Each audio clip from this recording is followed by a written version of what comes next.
Hi అండి, welcome to Missamma world. ఇప్పుడు మీరు వినబోతున్న కథ బేతాళ కథ, పచ్చలహారం. పట్టు వదలని విక్రమార్కుడు చెట్టు వద్దకు తిరిగి వెళ్ళి చెట్టుపై నుంచి శవాన్ని దించి భుజాన్ని వేసుకుని ఎప్పట్లాగానే మౌనంగా శ్మశానంకేసి నాడవసాగాడు. అప్పుడు శవంలోని బేతాళుడు, రాజా, నీవు పడుతున్న ఈ కష్టానంతటికీ ఏదైనా అతీత శక్తి కలిగిన వస్తువు నుంచి లబ్ధి పొందగోరుతున్నావేమోనని నాకు ఆశ్చర్యం వేస్తోంది. కానీ అలాంటి మహిమ కలిగిన వస్తువులు వాటి యజమానుల వల్లే అనూహ్య రీతిలో వ్యవహరిస్తుంటాయి. అత్యంత నిజాయితీపరులు కూడా ఇలాంటి వస్తువుల కారణంగా దుష్ప్రభావాలకు గురవుతారు. తమ విచక్షణా శక్తిని పోగొట్టుకుంటారు. ఇలాంటి వస్తువు పొంది దాని శక్తి కారణంగా శివచంద్రుడు అనే రాజు ఇక్కట్లు పాలై దాన్ని తన స్నేహితుడికి అప్పగించి తప్పించుకున్నాడు. చివరకు ఆ వస్తువు కూడా రాజు స్నేహితుడిపై అనుకోని ప్రభావం చూపింది.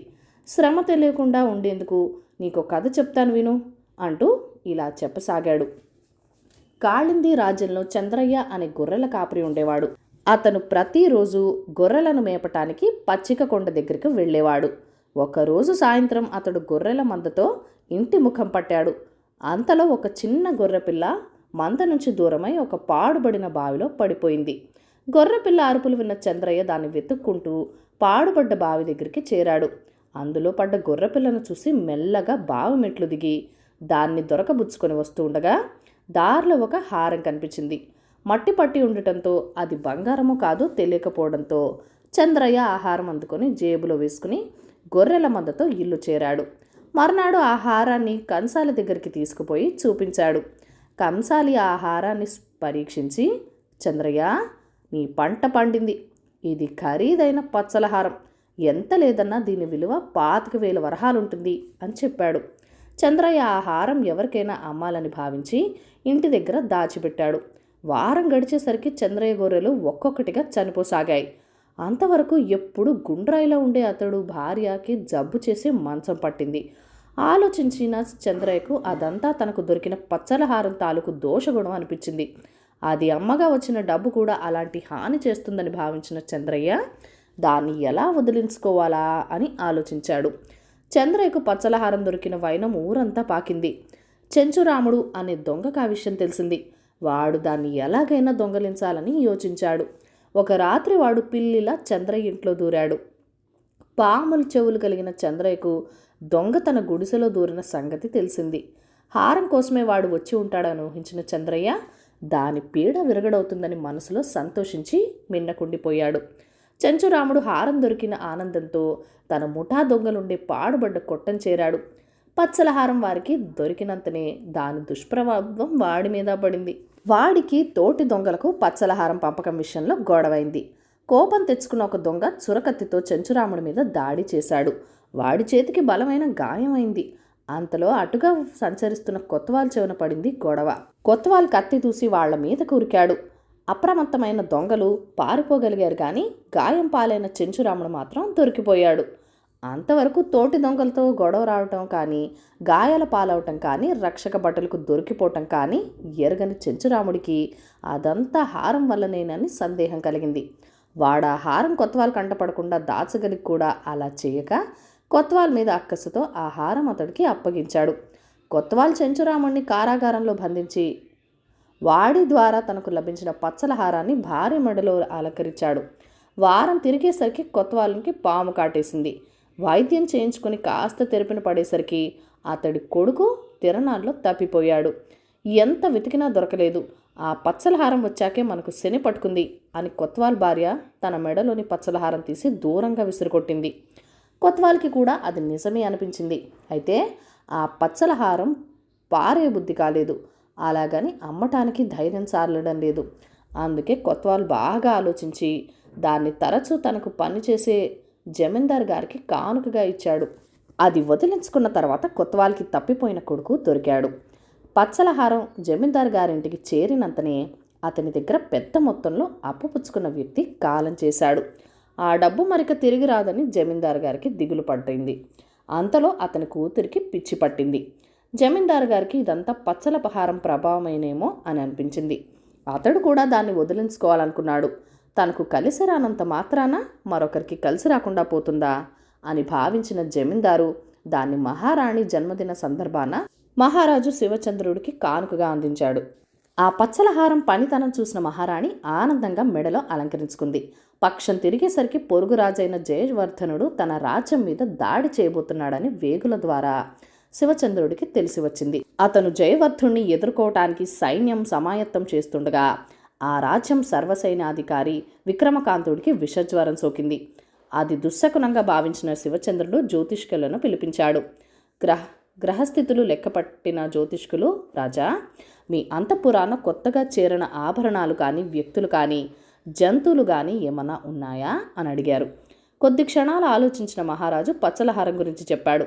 అప్పుడు జ్యోతిష్కులు, మహారాజా, ఇదంతా దాని దుష్ప్రభావమే. దాన్ని ఎంత తొందరగా వదిలించుకుంటే అంత మంచిది అని చెప్పారు. శివచంద్రుడు ఆ పచ్చలహారం ఎవరి నుంచి ఎవరికి మారి తనకు చేరిందో ఆరా తీయించాడు. పచ్చలహారం గొర్రెల కాపరికి పాడుబడ్డ బావి దగ్గర దొరకడం నుంచి దొంగ వరకు, వాడి నుంచి కొత్వాల్కి, కొత్వాల్ నుంచి జమీందార్కి, జమీందార్ నుంచి మహారాణికి చేరడం గురించి తెలిసింది. అది వదిలించుకున్నాక పరిస్థితులు చక్కబడ్డం గురించి కూడా తెలిసింది.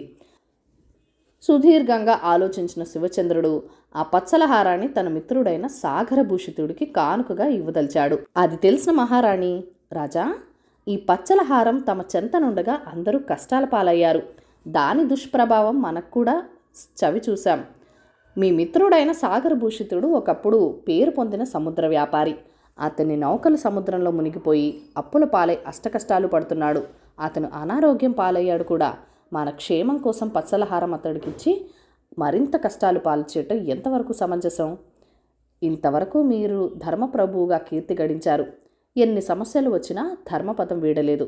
ఇప్పుడు కూడా ధర్మాన్ని ఆచరించి మీ మిత్రుడిని ఇక్కట్లు పాల్చేయకండి అని సలహా ఇచ్చింది.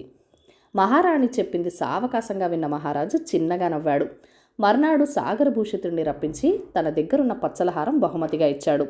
కొద్ది రోజుల్లోనే కాళింది రాజ్యం సర్వసైనాధిపతి విషజ్వరం బారి నుంచి ఆరోగ్యవంతుడయ్యాడు. ఎందుకనో శత్రురాజు జయవర్ధనుడు వెనకంజ వేసి యుద్ధ ప్రయత్నం మానుకున్నాడు.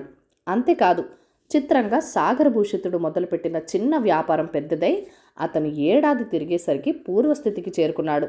అంతవరకు కథ చెప్పిన బేతాళుడు, రాజా, పచ్చలహారం ఎవరి దగ్గర ఉంటే వాళ్ళు ఆరోగ్యం చెడి సంపద పోగొట్టుకొని అష్టకష్టాలు అనుభవించారు. అది తెలిసి కూడా మహారాజు ఆ పచ్చలహారాన్ని తన మిత్రుడికి ఇవ్వాలనుకోవటం మిత్రద్రోహం కాదా? మహారాణి మాటల్ని బట్టి శివచంద్రుడు ధర్మప్రభు అని తెలుస్తున్నది. అంతటి ధర్మమూర్తి అటువంటి నీచ కార్యానికి ఎందుకు ఒడిగట్టాడు?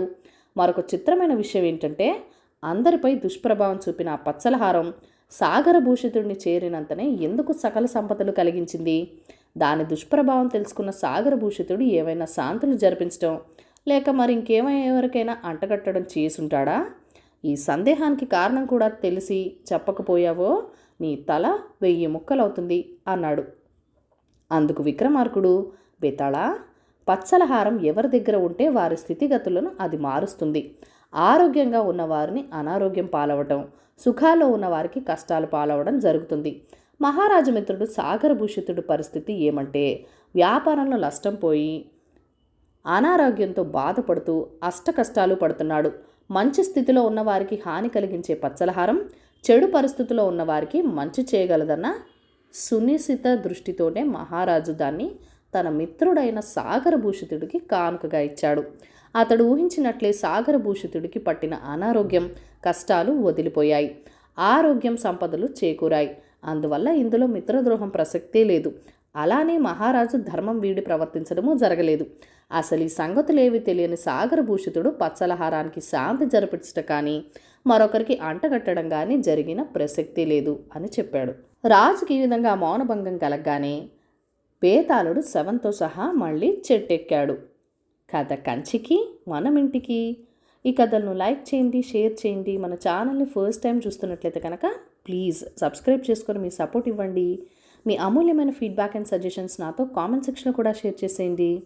మీరిచ్చే లైక్, షేర్ అండ్ సబ్స్క్రైబ్ నాకు మరింత మోటివేషన్ ఇచ్చి మరిన్ని మంచి మంచి వీడియోస్ చేయడానికి ఇన్స్పిరేషన్గా ఉంటుందండి. మీ అందరి సపోర్ట్కి thank you so much and thank you for watching. Bye bye.